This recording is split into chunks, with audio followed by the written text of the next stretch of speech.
Bam.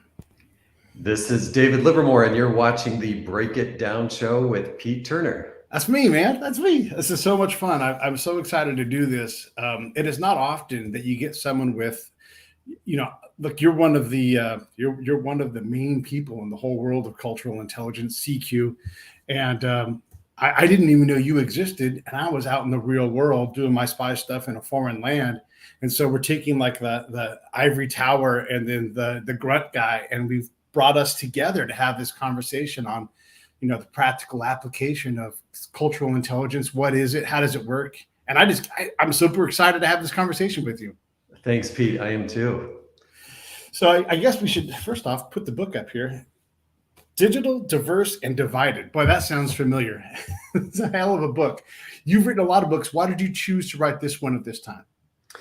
Yeah, so for quite a while, people like yourself who were deeply entrenched in cross-cultural work were saying to me, when are you going to write the book about cultural intelligence that's for the everyday person who maybe isn't blowing off to Afghanistan or isn't engaged in international negotiations with China? And to be honest, I was like, I don't know what that book looks like, because I start talking about this stuff and people kind of glaze over. Right. But then it struck me as I was kind of watching our own US landscape over the last 5 to 6 years, like, wait, this polarization that seems to hit us every day in the breaking news or the Twitter feed that is spouting news to us, that some of the same things that you and I have been thinking about for 20, 30 years in international context could actually help us think through some of the divides we encounter interpersonally in our own neighborhoods, maybe even our own families. So that's really what motivated. It's like, how does cultural intelligence provide a tool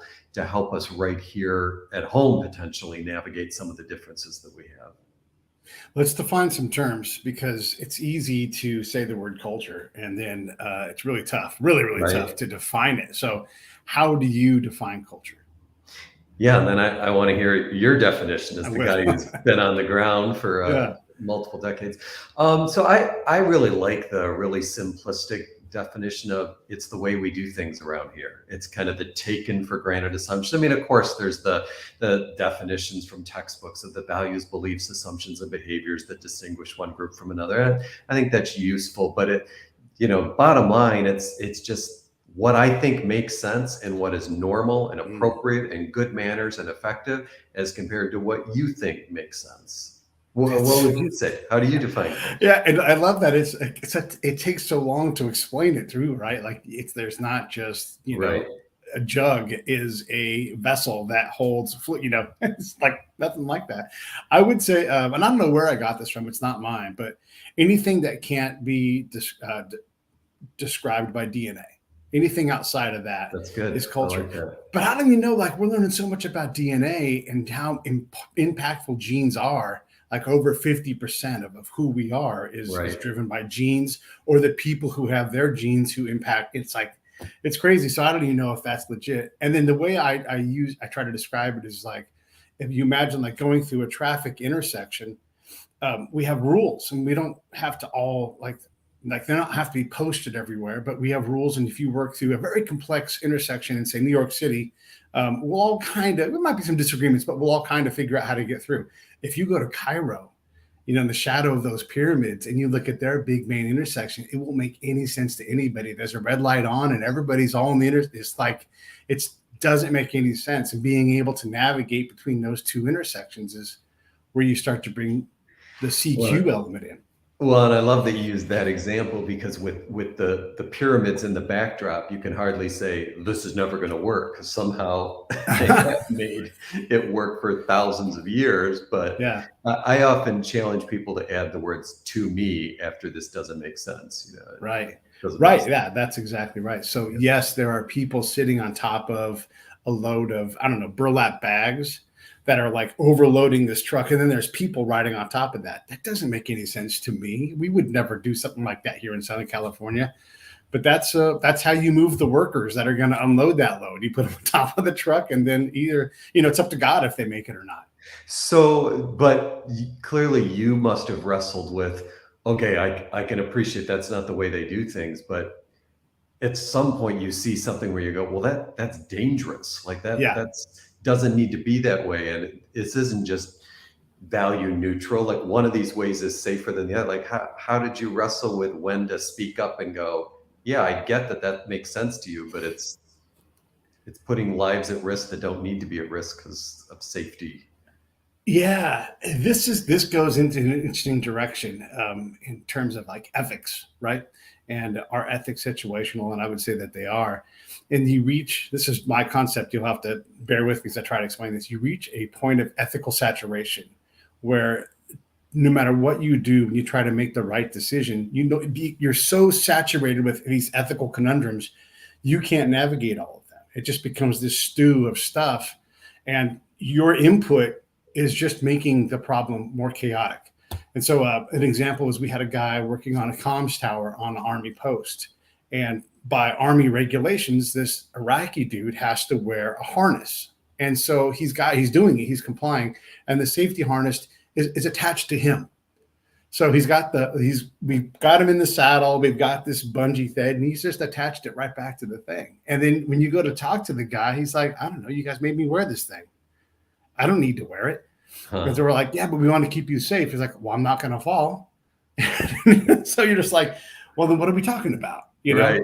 And so sort of like Joe Torre, when he goes out to the mound, the great story. And he's like, hey, man, he's like, you know, what do you think? What are we going to do? He's like, I got to get out of here. Well, then what am I doing here? And he just leaves. So I don't know. It's not the best answer, but not all answers require my input.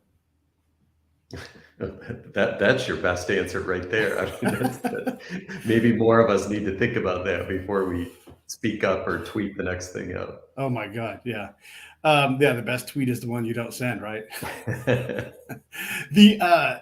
Okay, so let's get back into the definitions. I mentioned CQ. Can you talk to us about what CQ is? Yeah, so cultural intelligence is the ability to work effectively with people who are different than you. So I like the way you said it. Well, yes, there's a lot of emerging research on DNA that anything that defines difference that isn't DNA. And in fact, I'm on a bit of a tangent here, but similar to your definition, sometimes I'll say, imagine two identical twins born in India, but one is adopted by parents in the UK and the other's brought up in Delhi. The differences in those kids is what we're talking about with culture, because of course they have some shared nature. Anyway, the cultural intelligence piece is then how do you work effectively with people that are different? And where it enters the space that you and I have been living in for a lot of years as either academic or practitioner is it goes beyond just awareness of understanding the Iraqi mindset or understanding the millennial mindset to who actually has the skills to navigate effectively doing that without thinking I'm going to suddenly, go Iraqi in my behavior in that. So how to remain true to who I am, the Army's regulations, etc. But I can adapt enough to still have effectiveness. One of the things that I find where people struggle with this is they think culture is, and this is just because it's really hard to learn this stuff and it's very nebulous and it's like a bag of Jello, 100-pound bag of Jello trying to get it off the ground. It's just really difficult to do and requires a lot of surrendering of ego. But at least in the military, and I know a lot of businesses too, they focus on how to not offend. And I'm more like, you need to act and be yourself. Don't try to out Iraq and Iraqi. Don't try to out whatever the person is you're talking. And that person can be internal in your company. Don't try to out HR the HR person, because they're going to sense that you're putting on a front, right? And this is Pete working from the angle of being a spy and trying to be, connected to people. But these things, aping of culture, that's not the answer. I don't think. I think you have to be able to have acuity and dexterity in your culture so you can enter a culture, but also bring yourself to that. So my example would be, I was sitting with a bunch of Iraqi guys, and we were going to eat. And I said, hey, I tend to eat left-handed.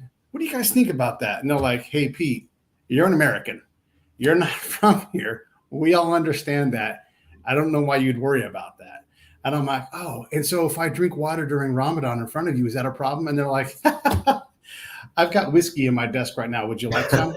I'm going to drink it with you. And so we had these things, these errors that we would put on about what we knew about culture. And the reality is you haven't got the first clue what it is to be those people in that time, in that place. So I'm going to agree with you and then disagree with you, Please. Which means I'm going to be disagreeing with myself. So I largely agree. And it's actually one of my big concerns about the diversity, equity, and inclusion movement conversation is that we're talking so much about microaggressions and things you might say that are offending people, that people who look like me are just clamming up. Like, I'm not going to say crap because I don't want to be the next person who's accused of racism, or I genuinely don't want to be offensive. And that's just making the problem worse. I mean, similar to if you had just retreated from even eating with the Iraqis because, well, I don't want to offend them. Like, better to go in and, yeah, I probably will say something that shows that, I have blinders on and I'm biased. The only reason I said I'm going to disagree with you is the part that gives me a little pause, and forgive me if this sounds patronizing you, but someone like you, I'm comfortable with you saying, I'm just going to ask them, can I drink the water? You're well traveled, well seasoned. I worry that sometimes I've even poked fun at what it means to be a straight white guy, and then I watch another straight white guy do it and go, oh, that didn't land well at all. So it's just kind of that, like, yes, be yourself, but it doesn't mean that you shouldn't adapt at all. Like, I'm sure there's all kinds of things you adapted when you were eating with your for sure. Yeah, no, and you do have an obligation, and this is like macro CQ, right? You do have an obligation to start to blend into how they do things, right? So you can't just race through a green light or whatever it is. You can't just ignore all of the cultural cues around you. You want to, in some ways, blend in. And keep in mind, my job is to ask questions, to knock down barriers. And so I would tell my interpreter all the time, I'm going to ask questions that I know the answer to. I want you to ask these questions. Because when you express interest in someone's culture or their eating habits or whatever it is, they're desperate to tell you, right? And so I might have that question go out 100 times in a year, where I just use that as a means to break ice because they want to eat with me. And I'm like, how do I do this better?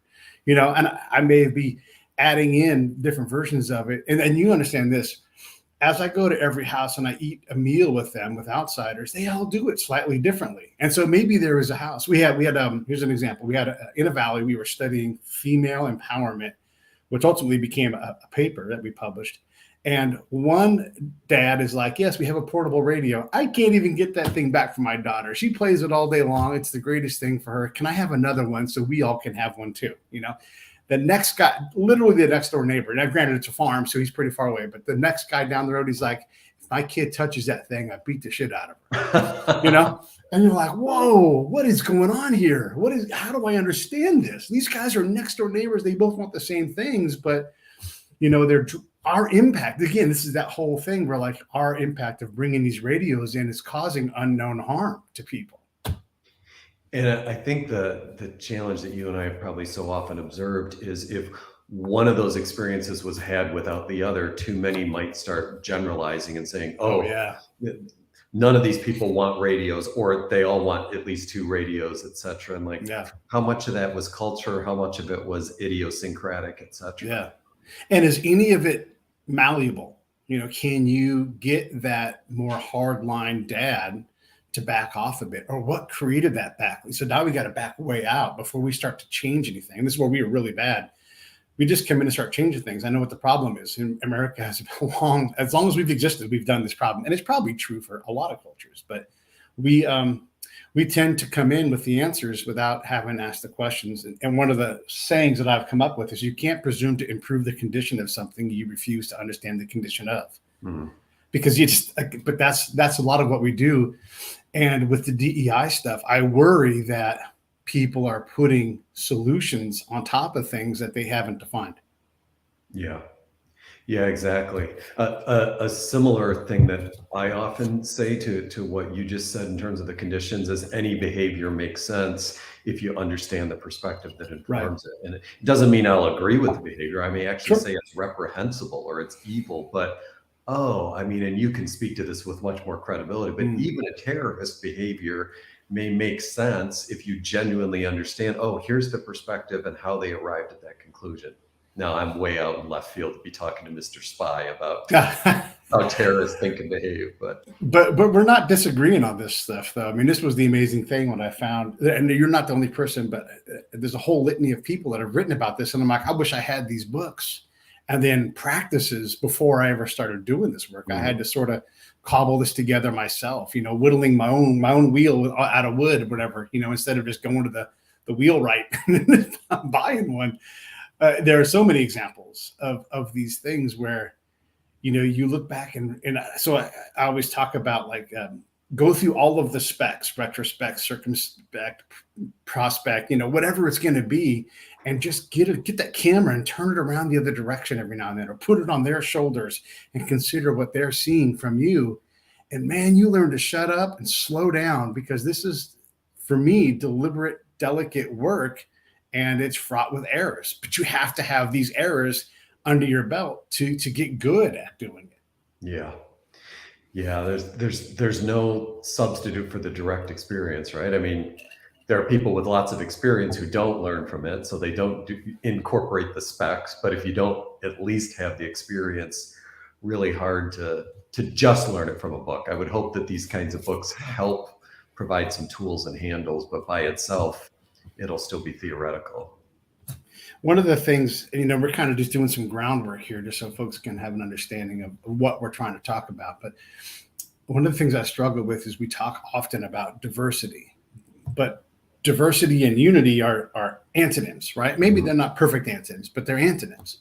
And so how do you invest in, and you have to balance these things in my head, so like, yes, you want diversity because you don't want dominance by the in-group, but you also need enough unity so that you can all go towards a better direction. And my example I always use is, we can absolutely have a state-of-the-art medical program here in the United States, but we all have to give up what we've got to get a better thing. And you can't find anybody in the give up everything to get something better line.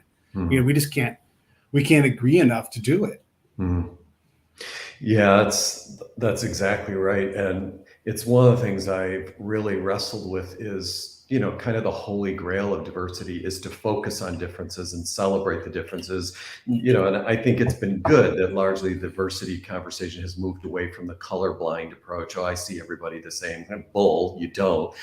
But the huge concern I have with that is, at what point can we not unify around anything? And to what degree is the diversity movement actually further polarizing us instead of actually unifying us around, okay, we do have some shared concerns as our fellow human beings, or in the workplace. I mean, that's where we're often most confronted with diversity, because I can't run to my echo chamber. I have to work with these people who I think have made crazy political decisions in their voting or whatever it might be, but we still got to work on this project together. And so I share your concern that sometimes we're not mindful of the fact that these are somewhat antithetical to each other, and yet the goal seems to be we want to move together in some kind of unity.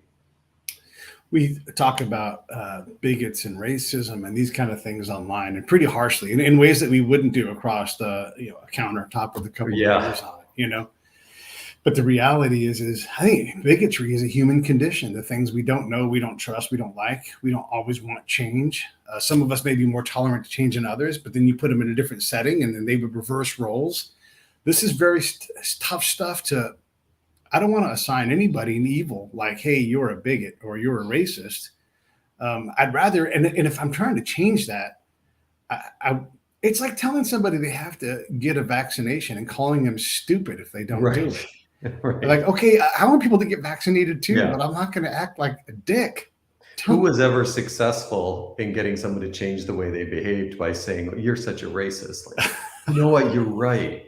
And okay, so fair enough. I actually had another interview a couple of days ago where someone said to me, okay, but the subtitle of your book is How to Talk to Racists. Like, haven't you just put a broad swipe in terms of a whole group of people? I'm like, no. I kind of, to the point you made a couple of minutes ago, Pete, I'm like, I'm talking about myself at times. There's times I'm a bigot and racist. So I'm not like saying all the Trumpers or all the woke people or whatever. Like, no, I'm not like categorizing a whole group. It's when you encounter the racist tendencies in yourself and in others, how do you talk about that? But to your point, rarely is it ever going to be effective to go, there you go, Mr. Racist, Yeah. And then we get in America, I'm just going to paint with the big brush because that's the one that's best used right now. We get caught up in roles and descriptions. I'm a white guy. Well, I mean, take a picture of the prototypical white person from every country that's a white country, and you're going to see a whole litany of people. The guy who runs Syria looks like a white guy. Yeah. The guy from Sweden is going to look totally different than the guy from Albania, who looks totally different than the guy from Australia. And so when we say like when people say WASP, I'm not a WASP. Okay, is there some Anglo-Saxon ethnicity in me somewhere? Sure, there is, but I'm also not European. So you have to all of a sudden these labels. When we say things like African, Egyptians are Africans, Lebanese people are Asians. So these roles and these titles we give everybody, gosh, there's a lot of division in those, and a lot of like, hey, slow down for a second, because is a person from that Georgia, are they Asian or European? Caucasians actually are from that region, and so we put these things, these own bigoted, prejudicial terms on everybody. We all do this. And we also tend to boil down problems to black and white. And it turns out calling people of color is a very dismissive term. It's like black, white, and the rest. And we wouldn't say it that way. So we have these things with how we define people. And boy, it makes the cultural guy in me a little bit crazy, trying to go slow down. Like, these are people. These are good people. Everybody's trying to do their best for the most part. Yeah. Yeah, and that's really my mindset. I'm not really writing for the white supremacist that's heading out to a rally with a burning cross. Like, yeah, Right. there are some extreme, but most of the people I interact with, even if they are vehemently opposed to critical race theory, etc., like they have a desire to try and engage well and respectfully. So how do we engage in kind of thoughtful conversation? I mean, the challenge that you're raising here is if I can talk about American culture as a whole, we don't do well with nuance. We don't like complexity. So, well, which is it? Are we a racist country or not? Yes. Yes. Yes. And man, you get into, this is where the social scientists get a little rough. How do you repeat someone's data? A lot of it is just so hard. And then I always talked about, and I think this makes sense, I always talked about the specter of the problem in Iraq or Afghanistan or wherever it is. The specter was way worse than the actual problem. If you went out and you looked for elements of the problem, really hard to find, and I'll use school shootings or police violence even as an example. There must be 100 million plus 300 million police shifts in a year. And the vast majority of them end without any kind of problem for anybody, right? So in some way, you're like, gosh, this is actually working pretty well. Of course, then you get the news story, and then is that part of our culture? Here in LA, we love to watch car chases on the news. We eat it up, and it makes people money. And so, it happens. It gets reported more. And so a lot of this stuff is an element of who we are and what we love, and maybe we just love conflict. Yeah, and certainly our politicians and the media leverage that, and I mean, and we're complicit in it because we're watching it, So I'm not like, oh, they're the evil empire, but clearly they are using, like, it sells to have a leading headline that talks about how divided the U.S. is. And the thing that strikes me is, ultimately when I'm sick or if I'm dying, my politician's not going to be there at my side. It's the family member that I suddenly stopped talking to because I couldn't believe they had that view on forgiving college debt, and was that really worth breaking? And there are times that people are like, I need to create boundaries. It's too toxic. I respect that, but that's not what we're talking about. We're talking about things that of relative significance in life are not that important that it's worth, again, sending the tweet that probably would have been better to not put out. So when we look at, and we're talking about Digital Diverse and Divided, this is David's latest book. And it's fantastic when you look at like trying to deal with these things that are very hard. And you're talking about the families that, go silent or break up. I mean, gosh, what a horrible thing. I'm trying to keep my people I love, friends, family, as close as I can and care about them, and I hate to think about families that use politics to divide because, and this isn't my thing, this is my buddy Matt Balliker's thing. He's like, politics is like the 47th most interesting thing about you. That's not why I like you. I like you because of you, Yeah, that's really good. And I'm sure you, like I, have heard countless examples over the last few years of people who have just stopped communicating with their parents, their kids, siblings, don't go to Thanksgiving anymore. Like, really? And again, I'm sure there are isolated experiences where it's too triggering or, it doesn't feel safe, whatever. But for the majority of us, we're allowing us to be wedged on issues that we probably aren't as divided as we're being made to think we are. When I did a charity ride every year with an organization called Save the Brave. It's veteran suicide prevention. And so we put a guy on a motorcycle and follow him across the nation. And I get to go see the best things about the nation, the geographic beauty, the people that come out that are desperate to solve a problem, the folks at the gas station who aren't invested in our charity at all, but they're curious. Hey, what are you doing? Why are you out here in the middle of this summer riding across the southern states? And I mean southern, I mean all of the southerns, from California all the way across. Why are you doing this? And you see these beautiful people. But then I turn that stupid TV on at the end of the day, and it's just full of horrible news. And humans, we say in our house, humans are bad at humanity. And so I just wonder, like, how much do we just need to turn that stuff off and just go experience people where they're at on their terms, and you're just being tolerant of the experience.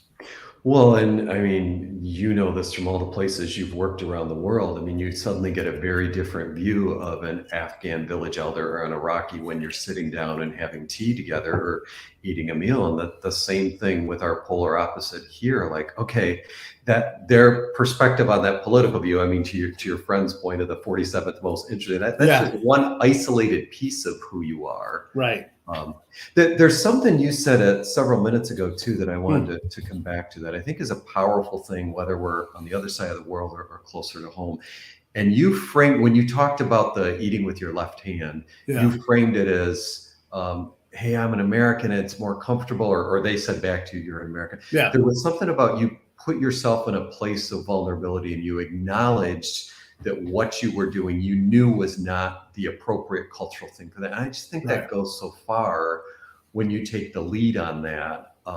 And some might argue, well, what did you expect them to say, Pete? Like, no, that offends us, don't do it. But, it seems like you had already established enough rapport. And I've sometimes used that too. Sometimes even from a corporate standpoint, as a leveraging standpoint, like, sorry, I'm just going to be really American right now and speak pretty bluntly and directly. And I know that isn't the norm here. And there's almost kind of a forgiveness of it when you're like, okay, at least you're aware that you're being an American, and we actually deal with people like you all the time, but at least now you've been. So I just think that's one of those pieces that maybe you're not even aware. I mean, I'm sure you are today, but maybe at the time you were doing it, you learned it through the school of hard knocks, but it's a point to be extrapolated to help people of saying, fully adapting isn't always the way, but to your point earlier, at least the adaptation, you wouldn't even need to say that with me. We're sitting down. I don't need to know why you're eating with your left hand, but you were conscious of, I know what I'm about to do could be potentially offensive. So let's name it. Yeah. Yeah. I do this quite a bit. It's a tool that I picked up along the way. And yeah, I'm giving you a snapshot of a moment in time. And hopefully I was doing more professional work before that snapshot and after. But yeah, I mean, I'm constantly replaying these whole interviews in my head. I'm writing them out as I do my reports and everything, and I'm looking for these tools. And when I have to ask a hard question, I was in Selma, Alabama, coming back from this trip, and I was desperate to go, look at it and see what was there. And what I saw was like a wreck of a city, And so I'm talking to this dude. He was black, and I'm like, hey man, I want to ask you a hard question, and I don't know how to ask it, correctly. So I'm just going to ask it and just know that I'm just trying to learn. And I just could soften the blow. And then I asked him a really hard question about, being black in the South. And he's like, man, I appreciate you asking that question. And I know it wasn't easy for you to ask it. Yeah, he hit me back. He softened up the answer for me, And so we knew that we were just two dudes trying to understand this ununderstandable situation, and it was a remarkable conversation after that point, because he knew that I cared about his condition as much as you can as you pass through a town. But also that tool has always been very reliable for me in terms of being able to open a can of worms. And if you get that person to talk to you about that, man, there's some magic in there. It's similar to eating and breaking bread with somebody when you can really get into a deep question and learn what their opinion and thoughts are on these things.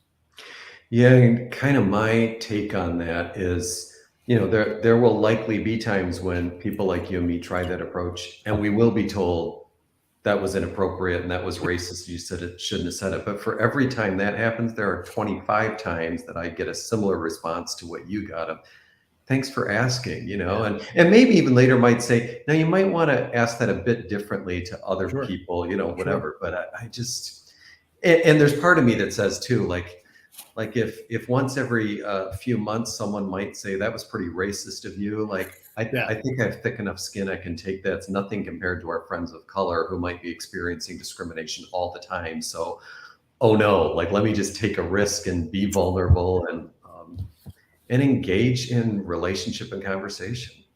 I'm glad you brought this last little bit up, because I get stuck, because you can look at data where it says being Black in America just really isn't that bad, right? And these are social scientists putting out data. They're looking at all these different pools of data, and they're like, these things are really overblown. But then you talk to your friends who are Black, and you're like, God, I don't want to live in this world. I don't want you to live in that world. I want to do a better job. And so we have this conundrum of the condition, and then what this data says, right? And we don't want to throw the data out because there's millions of data points. But how do we sort through this and understand? Look, I recently rented a car with a friend. We came back, and I definitely experienced some Black towards white racism. The person was dismissive and clearly just didn't want to talk to us, right? But whatever, I can blow that off. It's not that big of a deal. We got the car turned in, and we moved on with our day. But if I experienced that all the time, 10 times a day or 100 times, whatever it was, it'd be really hard to let that go. Yeah, exactly. And I think it's like those of us who are white, we might observe that anecdotally and go, well, I've had people be rude to me at times too. Maybe it was nothing to do with that. But even if there is an isolated that it wasn't, when, to your point, when it's done repeatedly, then you can't help but begin to wonder, was it because of the color of my skin? Whereas I never have to even question it. Like, okay, you obviously are having a bad day, or you're just irritable.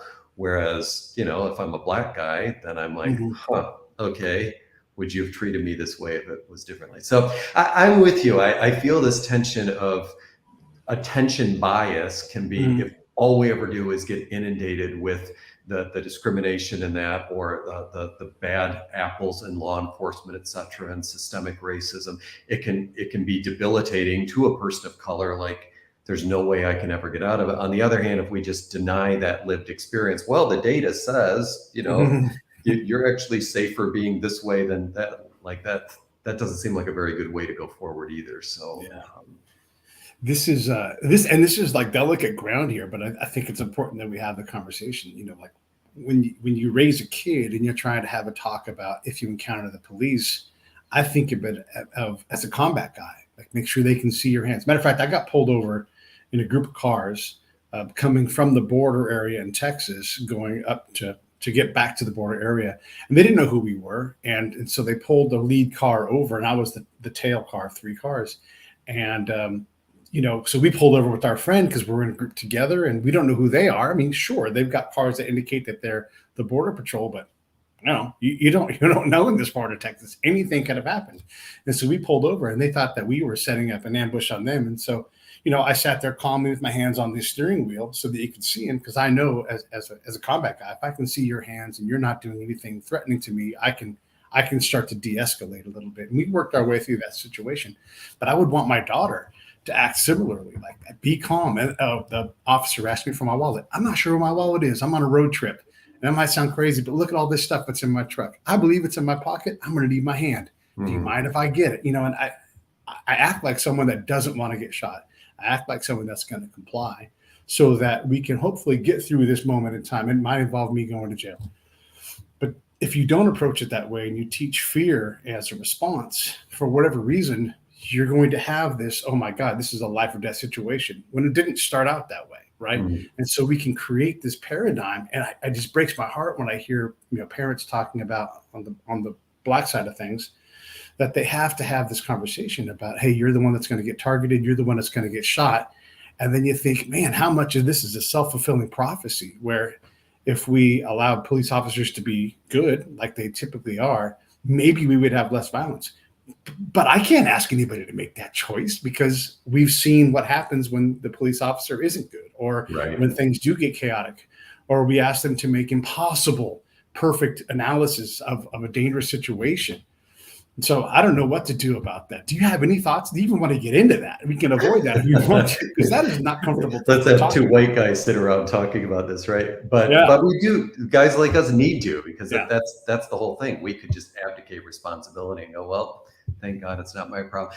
Again, I think both are true. I think it can be a self-fulfilling prophecy, and we can be like just creating one to live with paranoia that might not always be well-founded. But then you do look at some of the stats and data, and bias is very, very real. And there tends to be an assumption that a person of color, especially a Black male, is going to be more threatening, et cetera, than somebody who might look like my biological son would. So I've found Jennifer Eberhard's book, Up the Road from You at Stanford, Bias, to be one of the most thoughtful, evidence-based, but practical approaches to this, where she's done a lot of work in Sacramento and the Bay Area with law enforcement, and takes, a very reasoned, data-based approach, but also doesn't ignore the real reality of bias. And I think she too, like, she talks about the other race effect in terms of, all white people look the same, or,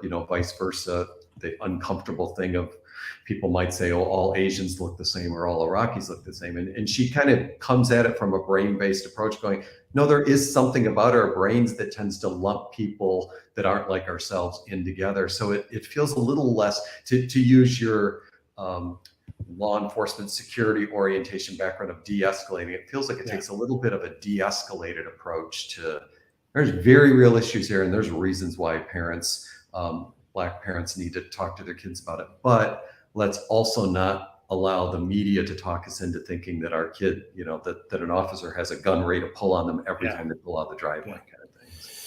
These are big, complicated problems. Yeah. I appreciate you diving in. And then, by the way, the book he just references right there, there's a link down below. You can look at that. It's also in the comments if you're curious to. And I definitely will check that out. I'd love to actually have her on the show, because these are problems we've got to figure out. We got to have these hard conversations to get there.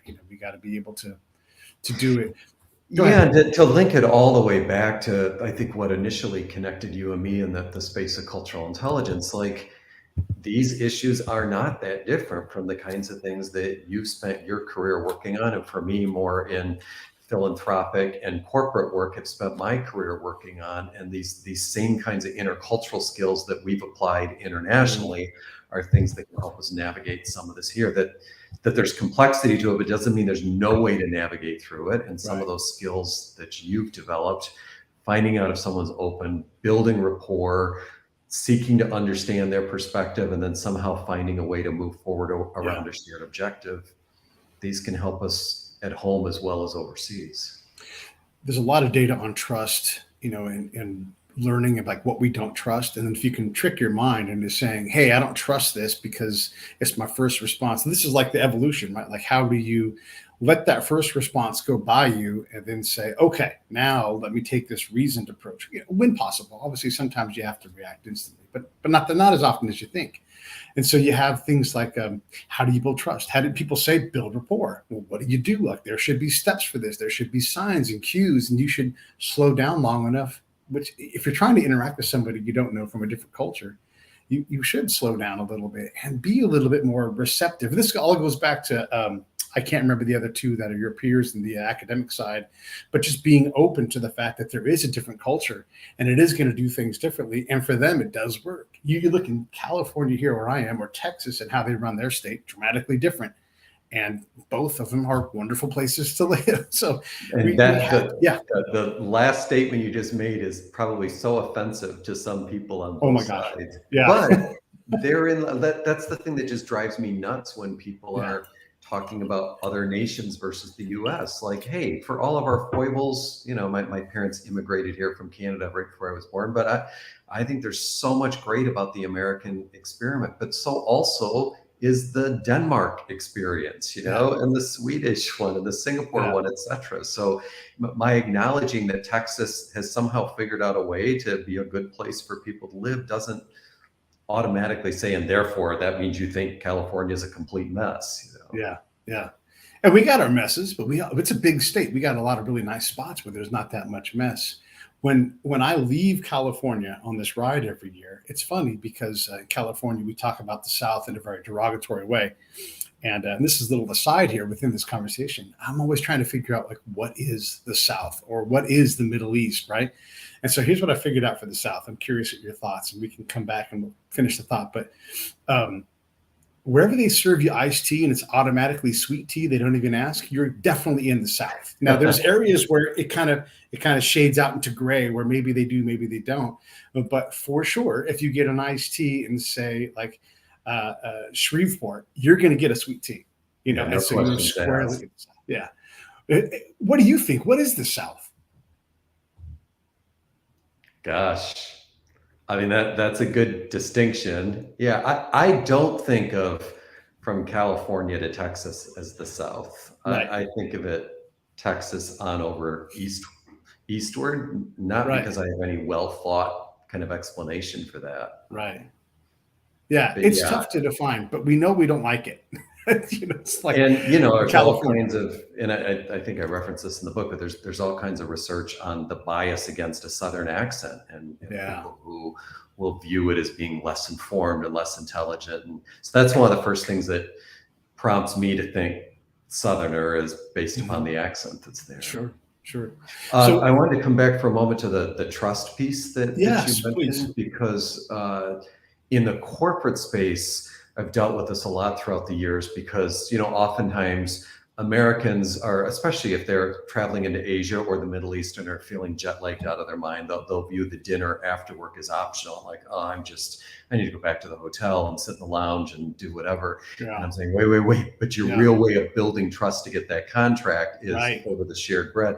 But to those who are like, oh, you're always picking on the Americans. No, I've said the same thing to the Japanese or the Chinese. Like, you need to realize that the written contract is ultimately how trust is going to be built with the typical US based company. And whether or not you agree to go to dinner with them or not is irrelevant to whether or not they're going to actually do this business together. So I think it's having an understanding that what builds trust for me or for my organization versus another really varies. And it's kind of back to your Texas, California thing. Like, yeah.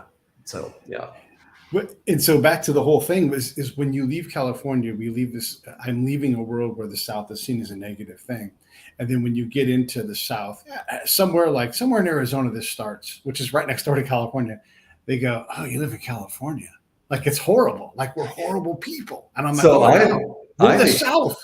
Right. So I'm experiencing a slightly different phenomenon. So I don't know if you know, I just moved to California. So I'm just south of you down in San Diego now. Oh, wonderful. But the contrast being with the Midwest, where I've been based for the last 10 years or so. And both polarizing viewpoints on either side, like from the Midwest, like, oh, isn't everybody moving out of there? Why are you going to California? I mean, love the weather, but their politics and and then, come here and just passing comments about people in the Midwest and how they think, oh, all you Midwesterners, and like, dang, I'm not from either place, but these really run deep. This is a big, complex place. And again, like, this goes back to like taking a really macro look. It's like, let's give everybody a chance to suck at trying to govern a place as complex as this. Where we live in Southern California, we have a 10,000 plus foot peak, which is 60 miles from the beach. That peak is 60 miles from the desert. And everything in between, you can have any season you want at any time. You just drive to it, right? Wow. And that's just the geography. Yeah. Now you bring in people from all over the world doing all kinds of things, whether they're in entertainment or sports or travel. I mean, oh my God, there's just people from all over the place here. What a crazy place to try to get some unity out of. Yeah. And I mean, am I right? I think the greater population of LA County is 10 million people. The whole state of Michigan that I just left from is 10 million people. So you look at that contrast. I've spent a lot of time in Singapore. We lived there for a number of years. A lot of our research emerged out of Singapore. And I've often heard people in Singapore talk about, why can't India follow our model in Singapore? Like, okay, hello, you're an island, you're a city state. Like, India is 1 billion people across massive geography. So there's some similarities here of, I think, trying to take a model for one place and transplant it to another without factoring in that you're dealing with very different conditions geographically, historically, and so forth. Going back to the South, one of the things that I've tried to understand is as you drive on not the interstate, maybe the U.S. route or lesser, you realize just how much poverty is there. Like I drove through downtown Selma, and half the businesses are boarded up and derelict, right? And if it wasn't for the civil rights movement having some kind of tourism attached to it, there'd be nothing there, because the next town west of that, they don't even have a gas station. They used to have a gas station, but these buildings that are on the main strip going through, they're ruins, right? And so you look at this and like, well, why is that the case? Well, bad policy. Maybe this politician was favored and that politician wasn't during the New Deal, and so money that was earmarked for this one ended up over. You don't know, and then you look and you assign this to people. And all this history that goes into who lives in the South and how we see them today, and we're not conscious of it at all, that there were a lot of things that have happened. When the interstate system does come in, when the U.S. route turns left and goes north because some guy had influence, these things impact how people live. And if we're less agrarian, that means that it's really hard for the folks who have farms out there to survive, because you've got to leave your town to get fuel for your car. Yeah, the name of the book and the author is escaping me right now, but there's a really good piece that talks even further than that, earlier than that history, in terms of the origins of who settled in these different parts of the country originally, and how you still see some of those cultural dynamics influencing these places in terms of how they operate. So yeah, I agree. You can use a whole lot of cultural intelligence just to navigate your understanding of our own country geographically before you even get into ethnic differences, and of course, much more so immigrants and international cultures.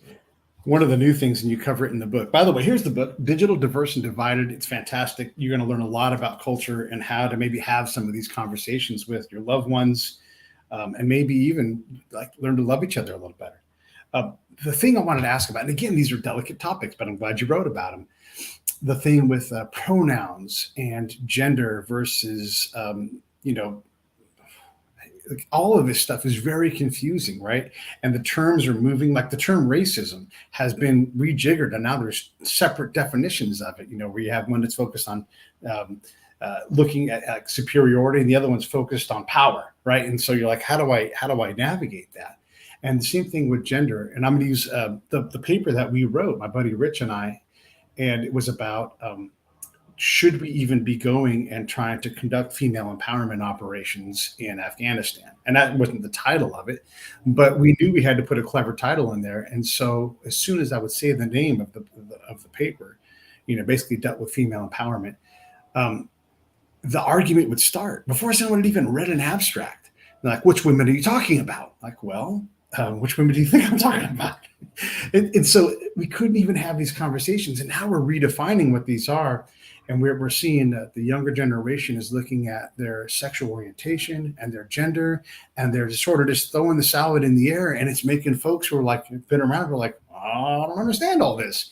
And I think we get to let older generations have a minute to figure this out, especially because young folks are also figuring things out and will likely land somewhere closer to the norm than they think right now. But that's just my guess. I don't know. What are your thoughts? I mean, you put this chapter in the book. What was your thoughts to get that in the book in the first place? Yeah, it really was to address kind of the conundrum that a lot of people in our generation on up, I think, do feel about this. Because I've talked to some very socially progressive friends who are just like, I just don't even get it. I'm confused. Like, does a uterus not still mean you're female? Like, well, right. How do I, and it isn't necessarily voiced out of judgment. It's just like, I don't even know how to even navigate this conversation around gender fluidity. So for me, it was very much, and maybe your Afghanistan illustration in terms of the women empowerment is apt, because for me, it was less about, I'm trying to convince people they need to feel one way or another about trans or the use of pronouns, and more, at least understand the context of what some of the terms are here. Again, understand the perspective behind the behavior, And I would say, I mean, one of the key concepts that I try and bring out from Dorothy Holland's work on figured worlds in the book is that any culture, we want people to realize they have agency. So by you sharing ideas about women's empowerment, I would hope that there are women and men in Afghanistan who stop to consider, is there something about our culture that we want to change and evolve and address? And that's what I would say with this situation as well. I mean, you're setting me up to get into as much danger as when we had the conversation about racism and law enforcement and that. But I feel conflicted on it. My kids are now 23 and 25, but if they were 3 and 5 and were in school, like, to what degree do I want them to be introduced to, like, really being forced into understand their own sexual orientation and gender identity? But I recently heard an individual who has done a lot of work in education, who was writing about the situation in Florida, and said, can we talk about this more, as the curriculum needs to be descriptive of there are individuals who don't identify in one place or the other. And we're not trying to tell you you need to believe one way or another on that, but this is the US that we now live in. And I guess that would be my take on what I'm trying to do here. Of let's slow down you hate anybody who's not cisgendered straight guy, or vice versa. You hate everyone who is, and slow it down and seek to understand, and then have some meaningful dialogue about it. Yeah. And this goes all the way back to the beginning when we talk about DNA versus culture, and how much of this is just a cultural explosion that we're waiting for it to kind of settle down, because these things happen, and then we sort of have a hangover, and then we move into a new era where different things matter. Right. And then those of us that have been around the block are like, is this one of these explosions where things just changed and we're going to get back to it? Are we going to get back to just doing cocaine at lunch and business meetings? Because that was awesome. Like we have all these different times. I'm making a joke. I'm being silly. But in a way I'm not, because there's different eras, right, where different things are allowed. And maybe that's what this is. And I'm not trying to delegitimize anything from anyone. But when you look at the rate of people who are unsure about their orientation and unsure about their gender, you're like, well, at some point, nature does have a lot of say in this. And nature is imperfect, right? We can accept that there's a bit of a spectrum here, but it's a pretty bimodal spectrum. And there's not a lot of stuff that, look, yes, there are people that have triple X, chromosomes. There's people that are XXY, but that isn't, we know the numbers on that, right? Yeah. Yeah, and I wonder if in part some of it may go away when we become more comfortable with a broad expression of gender roles. Because I think, those who are really advocating it typically are not talking as much about the anatomy, but how does one identify? Do they fit what it means to be a male, et cetera? And so in part, and that's really what I'm trying to advocate for in the book, is everybody should have agency to, if you like fruity cocktails and that doesn't seem like the kind of thing a guy should order your damn fruity cocktail and do it boldly. Nobody's going to tell you what you can or can't have. And I realize that's very surface level as compared to what people are really getting at with gender identity. That's where it gets so escalated. Is in part, culture has dictated how you're supposed to dress and behave. And why don't we just tone it back a little bit? And hey, you've worked in many cultures around the world where very masculine machismo men are wearing what would be considered a dress here. Does that make the name less male? I don't think so. And I think that there's a responsibility in the other end of that equation, where if you aren't sure what you are, you got to allow us time to catch up with you, and also allow us to already be like, hey, whatever. Allow yourself time. The things that I was very confident about at 10, 12, 15, hell, 25, today I'm like, oh boy, that's not true at all. So at least hold it loosely when you start to, and that's the piece where I say, if my kids were in elementary school and they were being like, you need to identify, share what your pronouns are, like, hell if I know, what are you even asking me? So. Yeah. And who knows, maybe no one will even share pronouns in the future. We won't even care. Language moves so much anyhow, too. And for the most part, most people I know, like, I don't care. Can you do your job? Like, as a combat guy, I don't care if you're trans. I care are you a pro, or are you willing to become a pro? If you're willing to shut up and learn from what I'm trying to do, I will teach you. I don't care who you sleep with. I don't care what you call the thing between your legs. can you do your damn job?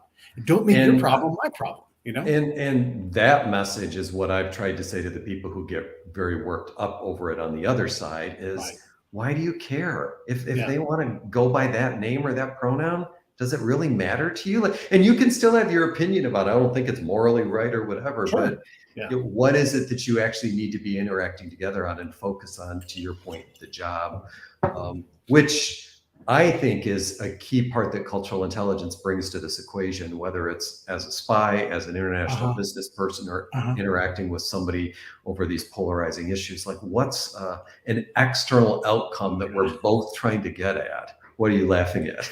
I just, you made me think of, I have these arguments with myself. This will sound insane to some people, but the reality is when guys like us who can look at this cultural world and you're trying to sort it out. So I see two women. I'm in San Francisco, and San Francisco, I'm conflicted about that. In Berkeley, gosh, what an intolerant, wonderful, beautiful place. You know? Like, you know.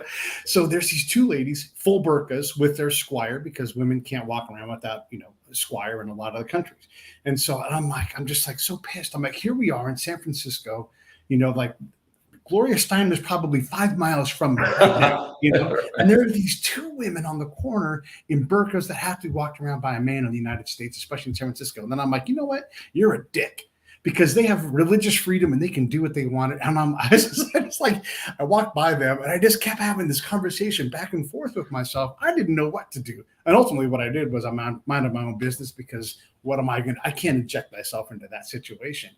But these conundrums show up all the time. We are like, you know, okay, wait, so you're who today? Okay, I got to try to figure out how to deal with this. Just deal with it. You know, just go with it and see if it's even a problem 5 minutes from now.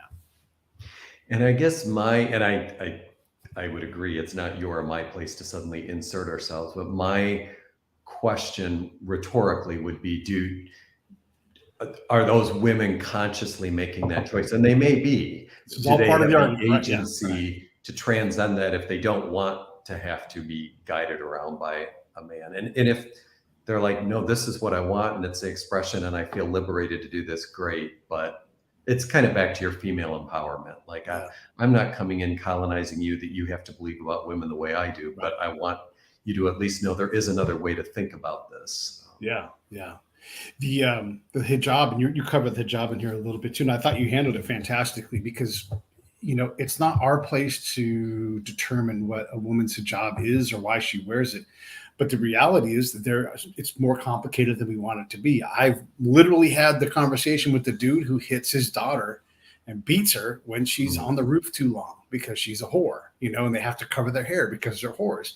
That part of it I don't like. But if the woman's like, I love this, it protects me, it keeps me, you know, it keeps my femininity for the person I love, and well, I like that, you know. And so you have this like internal wrestling match with yourself. Again, these arguments where you're trying to sort out, how do I deal with this? How do I deal with this hijab? And, you know, and people are saying, like, oh, you have to look at it as like an empowerment thing. Like, well, it's not always. It can absolutely be a form of, like, women in Saudi Arabia just got the right to drive. There are a lot of Middle Eastern countries where if they think you're a whore, you can be stoned to death. I've seen the brother of the guy who's, you know, of the husband's dead. And I've seen how he treats that wife who has nothing and has to do anything to survive. And it's awful. Right. And so, again, like when we stand on principle and stand on our high ground and be like, this is what the hijab is, you don't know. You have no idea. And that's where neither, if we talk about it in terms of left-right politics, neither side is absolved of not projecting their own bias on what's right versus what's wrong. Yeah. What didn't make the book? I'm curious, because it's not a long read. You guys can read this thing in 4 hours, probably listen to it in 2.5. What didn't make it that you wanted to get in the book? Sorry, I missed the question. What was it? What didn't make it that you wanted to put in the book, but there just wasn't space? Oh, yeah. No, that's a great question. I think originally I wanted to dig deeper into, you know, what cultural intelligence is about, and really share some of the more intricate findings from the research. But given that the goal was to really make this for people who weren't already introduced to cultural intelligence to see how it's relevant. That's why my editor won out in terms of seeing that. But I wanted to go a little bit further into the social science side of things. I love it. The book is called Digital, Diverse, and Divided. If you want to dive in and you're new to this thing, maybe you start with this book, or maybe you go to one of David's other books. They're all available on Amazon. He's obviously super knowledgeable. We just had this challenging conversation about all these different things. And David, I appreciate you for standing there, because you don't know what you're walking into, and there's a lot of challenging things in your book. And here we are at the end of the conversation. And I think we've had something that's healthy and productive. Absolutely. Thanks, Pete. Not only for a great interview, but for the ways that you really live out these ideas and have been for several years. Really appreciate it. All right, stand by while I wrap this up. Hey, thanks for watching the show. I really appreciate it. Right here, you can subscribe. Please do that. It makes the show grow. Hit that notification bell so you know which incredible guest is coming up next. Down below is the PayPal link. You can put a small subscription in. That is an enormous help. All that money goes right back into the show. And then right up over here are the next episodes you should listen to, curated by yours truly. Thank you so much for watching the Break It Down.